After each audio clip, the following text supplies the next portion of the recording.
Women's को लेकर आज सोशल मीडिया पर आपको काफ़ी जोक्स मिल जाएंगे। जैसे ही मतलब यूँ समझ लो कि ड्राइविंग को लेकर, ड्राइविंग स्किल्स को लेकर बहुत ज़्यादा आपको ये दिख जाएगा कि वुमेन्स का मजाक उड़ाया जाता है। असल में हम कभी ये समझते ही नहीं है कि लड़कियों का महत्व क्या है सोसाइटी में और लड़कियां असल में हैं क्या।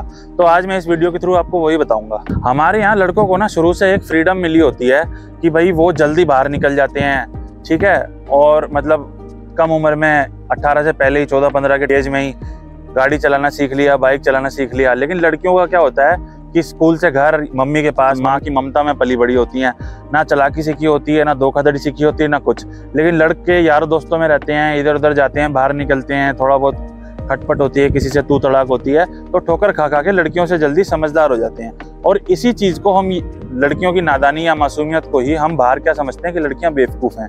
ये फ़र्क होता है बस कि लड़कियां समझती हैं बाहर निकलने पे अगर हम उनसे कहेंगे कुछ कि क्योंकि वो शादी होती हैं तो उनको ऐसा लगता है कि नहीं भाई ये सही ही कह रहा होगा, जबकि बाहर वाला उनके साथ चालाकी कर रहा होता है। कई घर बिरादरी आपको ऐसे दिख जाएंगे जहाँ पे लड़कियां बिल्कुल शादी होने के टाइम पे ही निकाली जाती हैं, यानी उनको घर से बाहर जब निकाला जाता है जब उनकी शादी होनी हो, जब तक उनको घर के अंदर ही रखा जाता है। इसका कारण ये होता है कि सब चाहते हैं कि अपनी बहन बेटियों को संजो के रखें, संभाल के रखें। असल में आज के लोग जो हैं, जो मॉडर्न कल्चर को फॉलो करते हैं, वो समझते हैं कि लोगों की जो पहले के बड़े बुजुर्ग थे उनकी सोच जो थी वो छोटी थी, या लड़कियों को वो दबाना चाहते थे। देखो, हम किसी भी चीज़ को दो तरीके से सोच सकते हैं। अगर हम किसी को घर में रखते हैं, जैसे बड़ा भाई है और वो छोटी बहन का हाथ पकड़ के सड़क पे चलता है और हमेशा कोई उससे बात करे बहन से तो पहले वो आ जाता है, तो लड़की ये भी सोच सकती है कि भाई यूँ समझता है कि मैं कमज़ोर हूँ या मैं सक्षम नहीं हूँ, या फिर ये समझ सकती है कि भाई मेरी परवाह ज़्यादा करता है। तो पहले के लोग ना परवाह ज़्यादा करते थे, वो मैं इस वीडियो में आपको समझाऊंगा कि ऐसा क्यों है। एक स्त्री के लिए जीवन आसान नहीं होता है, अलग अलग परेशानियों से उसका सामना होता है। ये बड़ी शर्म की बात है कि एक्सपोजर कम होने की वजह से उनको विश्वास तो जल्दी हो जाता है, लेकिन हम ये नहीं सोचते कि ऐसा हो क्यों रहा है। वो विश्वास जल्दी हो जाता है तो उनका भरोसा भी फिर उसी वजह से टूट जाता है। जबकि अगर देखा जाए तो दुनिया का अस्तित्व ही उनसे है। सुकून, धन दौलत और कामयाबी का रास्ता उन्हीं से होकर गुजरता है। अगर वो नहीं है तो, या फिर वो खुश नहीं है, तो ना सुकून मिलेगा ना चैन मिलेगा, सिर्फ बर्बादी और हताशा ही हाथ लगेगी। अब यहाँ मैं बात करना चाहूँगा गुड पेरेंटिंग और बैड पेरेंटिंग की। देखो, गुड पेरेंटिंग और बैड पेरेंटिंग बहुत ज़रूरी होती है लाइफ में। इस पे मैं अगली वीडियो बनाऊंगा। यहाँ मैंने इसलिए जिक्र करा है क्योंकि उसकी बड़ी अहमियत होती है। देखो, ईश्वर ने लड़कियों को, कन्याओं को एक बहुत जिम्मेवारी का काम देकर नीचे भेजा है, यानी ईश्वर ने उन पर विश्वास दिखाया और भरोसा दिखाया है। इसीलिए बहुत ज़रूरी है कि लड़कियाँ जब भी फिजिकल रिलेशन में आएँ तो वो शादी के बाद ही आएँ। उसका एक कारण होता है। आपने समाज में या स्कूल में कभी अगर आप याद करना चाहोगे तो ऐसी लड़कियां देखी होंगी जो आपको ऐसा लगेगा कि लड़कों से बात नहीं करती या कट के रहती हैं, सबसे बहुत कम बात करती हैं। उसका कारण ये होता है कि वो नहीं चाहती कि किसी और से वो बात करें और उनका इन्फ्लुएंस उन पे आए या वो उसके घेरे में आए।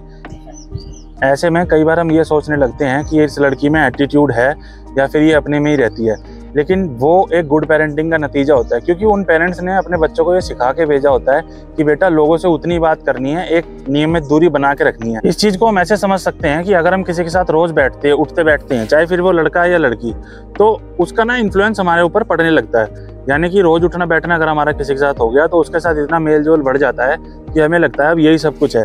अब मान लो आप साल 1.5 साल तो उसके साथ रहे, तो उसके बाद जब हम उससे कटेंगे ना तो फिर मुश्किल हो जाएगा हमारे लिए किसी और के साथ बात करना या उसको समझना। अब इसके बाद क्या होता है कि हम दूसरे के साथ ऐसे ही उठने बैठने लगते हैं और इन्फ्लुएंस बढ़ने लगता है हमारा, और ऐसे ही तीसरे के साथ बढ़ने लगता है। तो इसके बाद अगर आप किसी से शादी करोगे तो थोड़े दिन बाद आपका उसको भी छोड़ने का मन करेगा, क्योंकि आपको एक हैबिट पड़ गई है बार बार पार्टनर चेंज करने की। फीलिंग्स, इमोशंस, ऐसी जो चीज़ें होती है ना, वो इतनी पावरफुल होती हैं कि अगर एक बार आ गई ना तो उसमें हमारा दिमाग और दिल बेकाबू हो जाता है। इसमें फिर हम किसी की नहीं सुनते, कौन अपना है कौन पराया है। इसी के चलते जो प्रॉब्लम्स क्रिएट होती हैं, जैसे लव वाली, रिलेशनशिप में आने वाली, ये प्रॉब्लम्स इसी वजह से होती हैं कि इन्फ्लुएंस में हम इतना आ जाते हैं किसी के, वरना कुछ ना हो।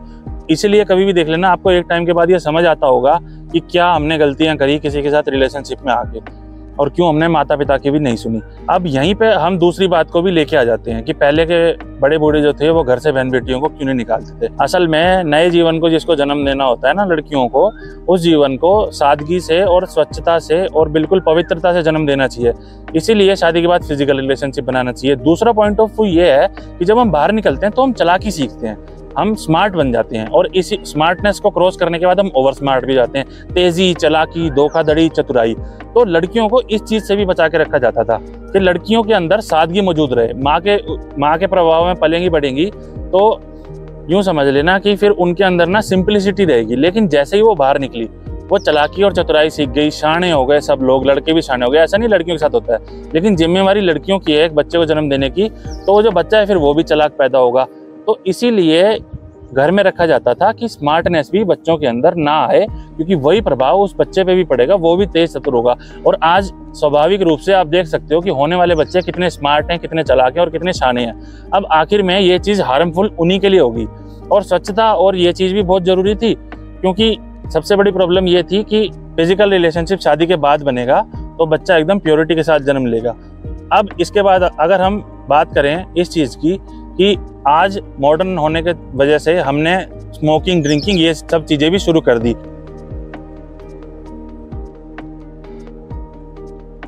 अब ऑब्वियस सी बात है कि अगर बेबी आपके अंदर डेवलप हो रहा है तो उसकी फिजिकल और मेंटल हेल्थ का ध्यान भी आप ही को रखना है।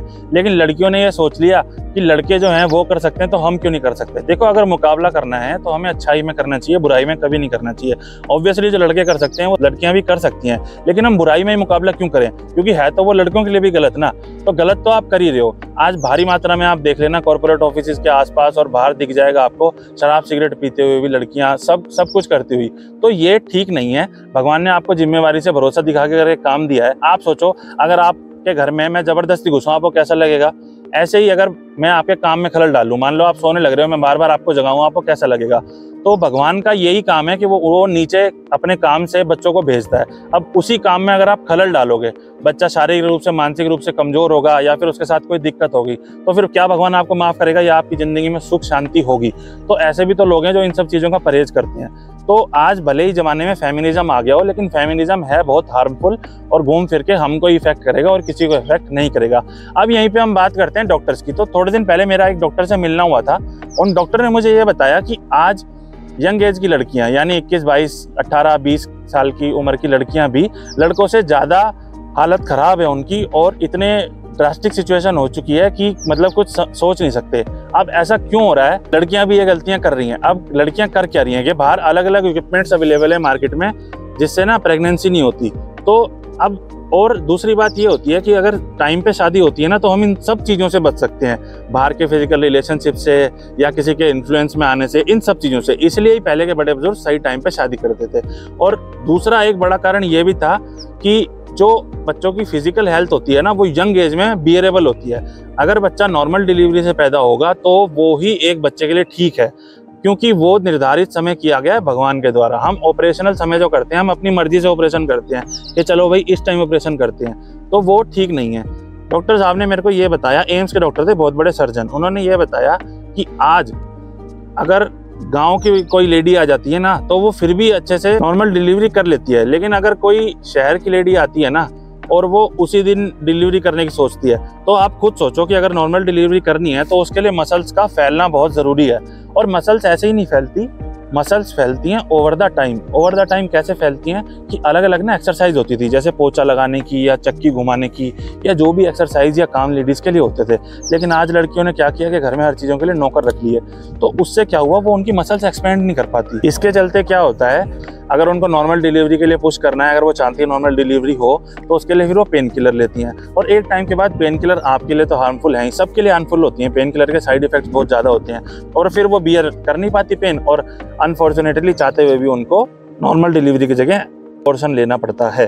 तो इससे रिलेटेड समस्याएं अगर आप मुझसे कुछ और पूछना चाहते हो तो मैं वो भी आपको बता दूंगा। लेकिन मैंने 3 प्रमुख चीज़ें आपको बताई कि एक तो टाइम से शादी होना क्यों ज़रूरी था, पहले के जो बड़े बूढ़े थे वो क्यों करते थे, इसीलिए कि बच्चा सादगी से, स्वच्छता से और पूरा पवित्रता से जन्म ले, माँ उसका अच्छे से पालन पोषण करे। बाकी वो बच्चों के लिए भी सही होता था, क्योंकि मेल की भी फिजिकल स्ट्रेंथ और लड़कियों की फिजिकल स्ट्रेंथ यौवन में यानी यंग एज में बिल्कुल ठीक होती है। अब कई लोग, कई पेरेंट्स क्या हवाला देते हैं कि बच्चों की पढ़ाई लेट होने लगी है। तो आप एक बात बताओ, 18 की 12th मैक्सिमम लोग कर लेते हैं, उसके बाद 3 साल की ग्रेजुएशन। आप बच्चों पे इतना ध्यान दो कि बच्चे काबिल हो ही हो, तो उसके बाद आप शादी कर दो, उसमें क्या दिक्कत है। और वैसे भी 21-22 की अगर शादी करोगे तो जॉब लग जाती है, और बाई चांस नहीं लगी है तो अपने बच्चे पे इतना ध्यान रखो कि वो इतना काबिल बने कि आपको पता हो कि अगर शादी कर भी देंगे तो कल को कमा खा लेगा। तो ये चीज़ें अगर आप ध्यान रखोगे ना, तो आपकी लाइफ में कोई प्रॉब्लम नहीं आएगी। मैं आपको लाइफ की एक एक प्रॉब्लम खोल के बता दूंगा और उसका सॉल्यूशन भी आपको बता दूंगा। फिर भी अगर आपको सॉल्यूशन ना मिले किसी प्रॉब्लम का तो मेरे को बता सकते हो, मैं आपको बता दूंगा। एक लेडी जो है ना, वो हिंदुस्तान में मोस्टली बहुत स्ट्रगल कर रही है, तो उनका भी गलत नहीं है बोलना कि हम परेशान हैं। और जितनी जिम्मेवारियां वो उठाती हैं, हर पुरुष का या जिससे भी वो रिलेटेड हैं उसका ये फ़र्ज़ बनता है कि उनको जितनी खुशी जितना सुख दे सके। और उसके लिए पैसे नहीं चाहिए, उसके लिए समय देना होता है और इज़्ज़त देनी होती है। इन दो ही चीज़ों की वो भूखी हैं। तो इसके अलावा और किसी चीज़ की उनको डिमांड नहीं होती है। तो ये चीज़ें देना हमारा फ़र्ज़ है।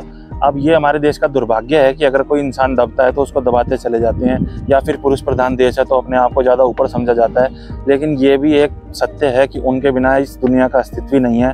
और उनको हम जितना सम्मान देंगे, जितनी रिस्पेक्ट करेंगे, या जिसने भी उनको सम्मान दिया है, रिस्पेक्ट दी है, उसने कामयाबी की वो बुलंदियाँ हासिल करी हैं जो शायद कोई भी नहीं कर सकता। लड़कियाँ जितना ख्याल अपने पेरेंट्स का रख सकती हैं, अपने भाई का रख सकती हैं, दूसरे घर में होते हुए भी, हम पुरुष उस घर में होते हुए भी नहीं रख सकते। ये बात सत्य है। लड़की के दिमाग में घर बदलने के बाद भी दोनों परिवार पैरेलल चल रहे होते हैं कि मेरा भाई तो परेशान नहीं है, मेरे पिता तो परेशान नहीं है। हम लड़के शादी होने के बाद अपने पिता की तरफ कई बार देखते भी नहीं है, पहले वाइफ को देखते हैं। लेकिन एक औरत, एक स्त्री ऐसी है जो हर हाल में अपने माता का, पिता का, भाई का, सबका उतना ही ख्याल रखती है। लेकिन कभी भी उसको उतनी रिस्पेक्ट या उतनी केयर नहीं मिलती है जितनी वो डिज़र्व करती है। तो शायद मेरी इस वीडियो से आप लोग समझेंगे कि स्त्री का क्या महत्व है और उनको कितनी रिस्पेक्ट और केयर मिलनी चाहिए, और हमें क्या ठीक करना है और क्या गलत हम करने लग रहे हैं।